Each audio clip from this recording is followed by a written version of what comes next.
Then we have instability in terms of pricing. So the entire metrics of the downstream sector is in chaos, as it were. So this is a very tightrope for the Buhari's administration and he himself, the CNC, being the petroleum minister. What is the discussion and talks around those of you who are energy analysts as to the way out, the hard or easy way out for the president and his administration? So the ultimate solution is to allow the market regulate these prices, deregulate the PMS market choose prices. I mean, if you think about it, really, we economical or realistic that we'll be buying fuel in Nigeria at 145, especially when we were paying 145, even when fuel prices were lower than $50, and our exchange significantly, but oil prices have risen above 60, and at some point this week they even touched 68. So, and we haven't adjusted our fuel prices, our exchange rate hasn't adjusted, so something has got to give at some point. And so the ultimate solution would be a full deregulation of the market, allow marketers set whatever price they need to set.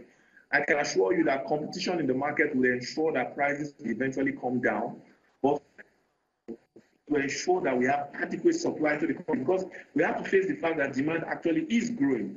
Population is growing, and the demand for power, the fact that we still have issues with stability in power supply also means that you have the generator requirement, the requirement for commercial corporates that also require fuel for moving around and all that. So increasing demand for fuel, and when pre-election year as well, there's a lot of mobility, there's a lot of movements around. So there's increasing demand, which can only be fixed when we allow people to sell at the price that is economic for them to land the fuel in Nigeria and sell and make a profit.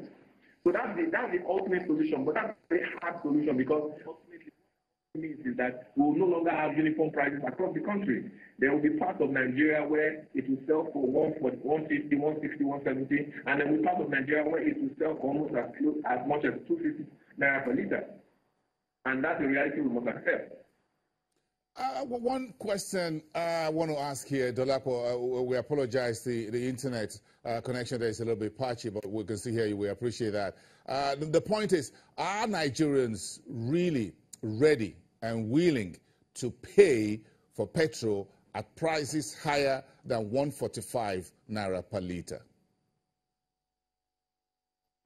Look, I won't presume to answer for everybody, and to be fair, I think there are parts of the country where it would be quite an economic burden, because you have to recognize the fact that automatically it fits into transportation prices, it fits into food prices, and it will have a spiral effect on several other prices in the economy. So increasing that price officially would tend to increase those prices. But we must also recognize the fact that that is already happening. And even in part of Nigeria, where people are not paying, nobody is paying 250, nobody is paying 145. A lot of people are paying 170, 180, and I mean, like I told you, 250 as well. It has already affected food and transport prices. So will Nigerians pay? I believe if there's adequate supply, Nigerians will pay.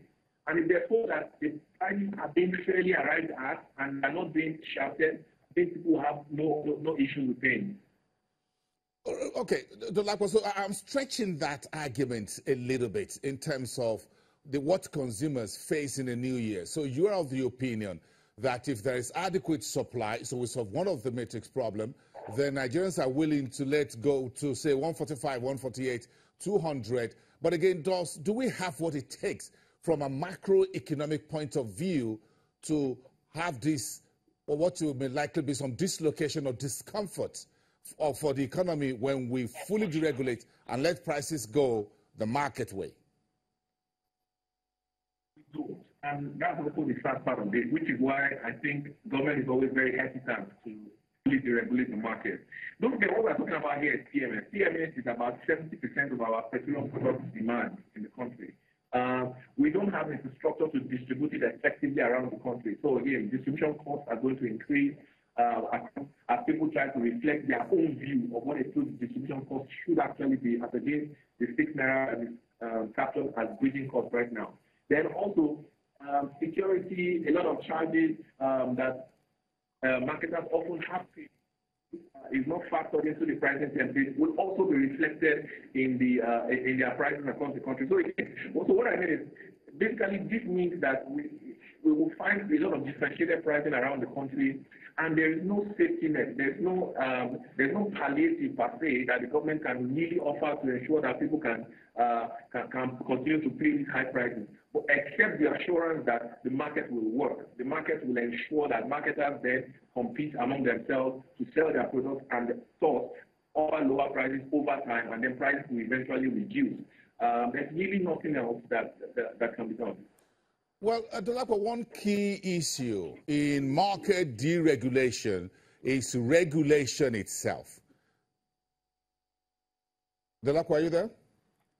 Yes, I am. I can hear you. Yes. So regulation is very key in deregulating any part of any subset of any economy.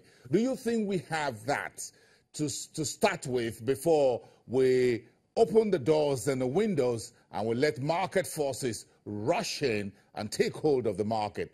Do we have that in place?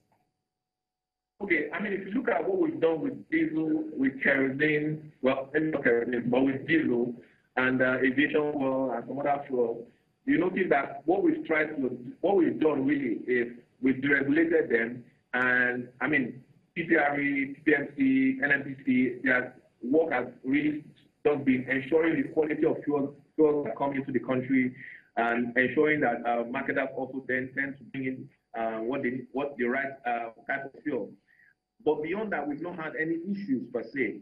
So I think in terms of regulation of the market after it's deregulated, I think we have the agencies in place, but maybe those agencies need to be further strengthened, because this is PMS we're talking about 70% of demand. So this is a significant thing, and you have to be sure that people don't bring in adulterated fuel in the name of trying to, beat margins of the competitive nature of the market.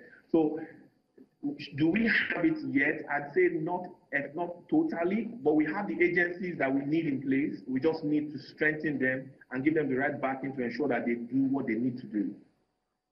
Okay, Dolapo, let's leave it there. This is one conversation that is ongoing on all fronts. So thank you very much for weighing in there. We apologize for the internet and connection that is a little bit unstable this morning, but we appreciate most part of what you said. Dolapo, head of energy research at Ecobank Nigeria. This is one big story that Nigeria is still grappling with: the matrix of demand, supply, and pricing of petrol products. You hear that 70% of all our total products is petrol and unstable electricity. Then you have a conundrum, a very tightrope for Buhari's administration in 2018. Let's come back after the break. We're going to have the first word in the medium and small enterprises for the new year, right from our Abuja studios. That's coming next here on Business Morning.